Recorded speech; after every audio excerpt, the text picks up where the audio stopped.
Je sais qu'il y a des sceptiques et des défaitistes, nationaux et étrangers, qui soutiennent que dans ce pays, le changement n'est pas possible. Eh bien, ils ne connaissent pas l'âme du Congolais. Avec l'engagement de chacun de nous et avec l'aide du Seigneur, lentement mais sûrement, la réalité est en train de rattraper le rêve. La nation congolaise se porte mieux qu'il y a un an, beaucoup mieux qu'il y en a 15, et son état s'améliore chaque jour davantage.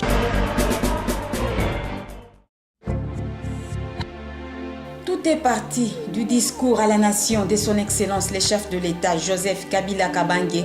prononcé en décembre 2007 après son élection à la magistrature suprême, discours au cours duquel le Raïs avait lancé l'idée d'un programme national de la reconstruction du pays sous les concepts des 5 chantiers de la République. Cette idée géniale du chef de l'État s'est traduite par le développement des infrastructures de base en RDC afin d'améliorer le bien-être de la population congolaise. Ainsi, pour faire face à ces défis majeurs de la reconstruction, le choix d'un bailleur des fonds extérieurs fut donc porté en faveur de la République populaire de Chine qui présentait déjà un intérêt vis-à-vis des ressources naturelles de la RDC pour son développement. D'où la naissance du programme Sino-Congolais. Pour sceller ces partenariats, une commission des infrastructures pour les programmes sino-congolais sera mise en place. Elle comprendra les experts de la présidence, de la primature, du ministère des infrastructures et les autres structures relevant du ministère des ITPR. Cette commission négocie plusieurs fois avec les groupements des entreprises chinoises et met en place les accords de coopération signés entre les deux parties pour la réalisation de ce projet. Ces accords seront suivis le 22 avril 2008 de la signature d'une convention de collaboration entre la RDC et les groupements des entreprises chinoises CREC et Sino-Hydro, convention relative au développement d'un projet minier et d'un projet d'infrastructure regroupé sous la dénomination du projet de coopération.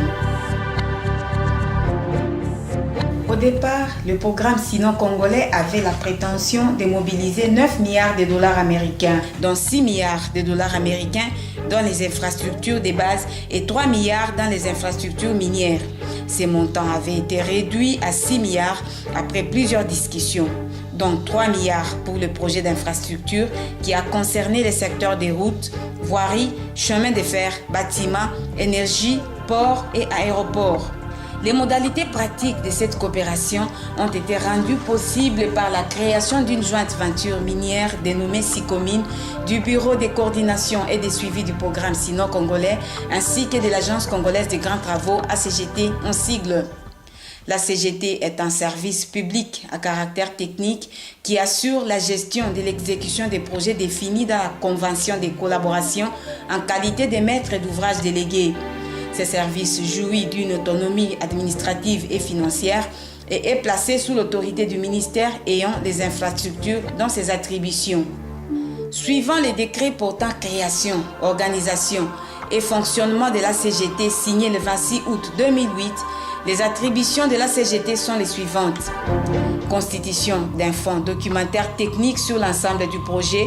définition et planification du programme d'infrastructure, préparation des contrats à soumettre à la signature du ministère des ITPR, supervision et coordination de l'exécution des travaux, suivi de la facturation et du paiement des travaux en collaboration avec SICOMINE ou tous les autres partenaires chinois, interface de projet avec les ministères sectoriels et autres structures publiques,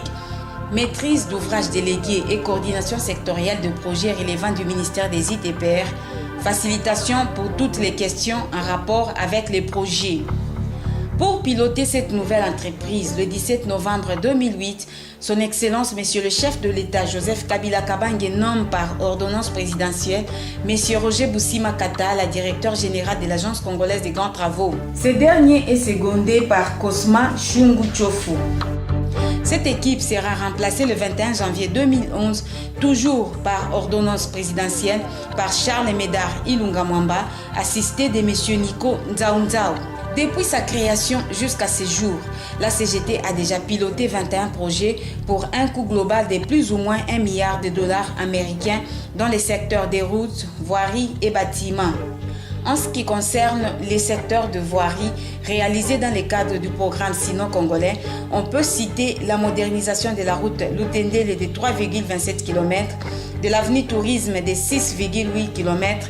du boulevard du 30 juin, lot 1 de 5,30 km, du boulevard du 30 juin, lot 2, y compris la construction du pont contigu Basoko qui avait fait l'objet des études des experts de la Direction des études et développement de la CGT et qui a bénéficié d'une partie des financements du Trésor public,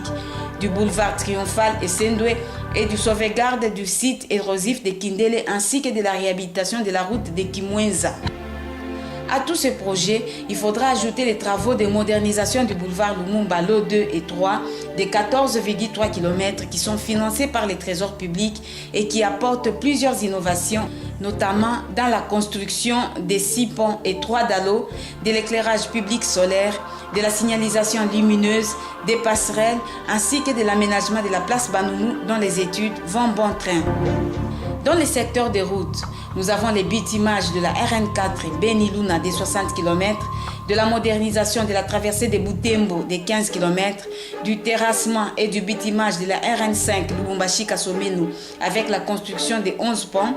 la réhabilitation, les renforcements, l'assainissement et la réfection des ouvrages sur la RN1 Kinshasa-Matadi, en l'occurrence le tronçon Pont-Pozo-Ndouizi de 40 km et la construction du Pont-Pozo. Toujours dans ces volets routes, il faut retenir que les travaux de modernisation de la RN5 Bukavu-Nyangezi-Kamanyola-Uvira vont bientôt démarrer dans le cadre du nouveau financement de 100 millions de dollars américains. Il s'agit aussi de la suite des travaux de la traversée de Butembo dans le Nord Kivu. Le secteur des bâtiments compte la modernisation et l'achèvement de l'hôpital du cinquantenaire de 500 lits dont les travaux étaient lancés le 2 mai 2009 et inaugurés le 22 mars 2014 par le chef de l'État Joseph Kabila Kabange. Ici, on devra ajouter la construction et l'aménagement de l'esplanade du Palais du Peuple lot 1 et la construction des maisons préfabriquées avec une usine installée à Kisangani. D'autres travaux à réaliser dans ces secteurs, c'est l'aménagement de l'esplanade du Palais du Peuple lot 2 qui viendra apporter une transformation du site et un changement du paysage de la ville à l'instar d'autres sites comme la place du 30 juin, les ronds-points Kintambo, etc.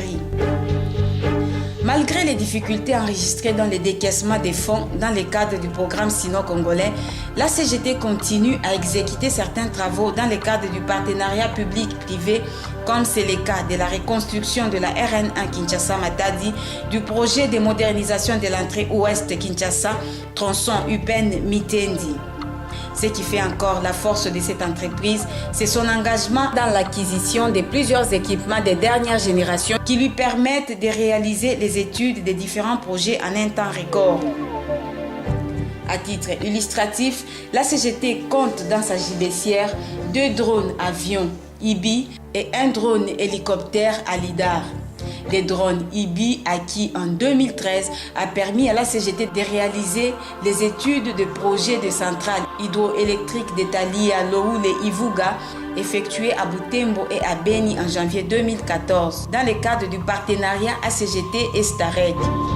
D'autres études importantes réalisées par les experts de la CGT, ce sont les études du pont Flambeau, études de construction de l'autoroute centre-ville-aéroport d'Ndjili, études techniques et impact social et environnemental de la RN1 Upen Mitendi, études détaillées de la route Kasomeno-Kasenga-Tchalwe, couplées aux études économiques et à celles d'impact social et environnemental, les études portant sur les réserves foncières de la ville de Kinshasa, les études détaillées de l'avenue Zolana, les études des pavages des trottoirs de la Gombe, les études d'implantation des abris bus sur les principales artères de la ville de Kinshasa, les études des villes de Kalemi, Ankoro, Manono, etc. D'autres équipements importants que compte la CGT dans le domaine des comptages de trafic, ce sont les radars Wavetec, les compteurs à câbles, les détenteurs des câbles et les vélocimètres. Dans les soucis du renforcement de sa mission des conceptions et des supervisions, la CGT compte acquérir dans les tout prochains jours un autre lot d'équipements d'auscultation et de diagnostic. Les ouvrages comme les FWD portatifs, accompagnés de logiciels de calcul comme Alizé et Coroute, Bistro de la Shell. Les différentes études citées ci haut sont réalisées grâce à l'expertise avérée de l'Agence congolaise des grands travaux. Cette expertise qui a été recrutée de la manière la plus compétitive possible dans tous les domaines, y compris ceux de ports et aéroports, ainsi que de chemins de fer. Ces derniers secteurs d'ailleurs fait l'objet de plusieurs débats entre la CGT et différents investisseurs qui veulent intervenir dans le cadre du chemin de fer urbain de Kinshasa, du tramway et du pont-route rail entre Kinshasa et Brazzaville. C'est dans cette optique que la CGT vient d'aligner entre 2014 et 2018 plusieurs autres projets à réaliser avec le nouveau financement de 100 millions de dollars américains du programme sino-congolais.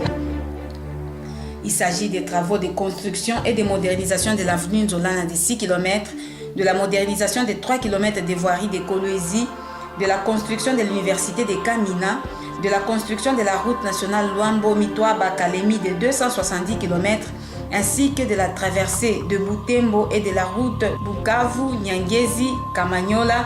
de l'acquisition d'une usine de préfabriqués et la construction des centres de santé en préfabriqués dans les provinces de l'Équateur, Bandundu, Kasaï oriental et occidental et dans la province orientale.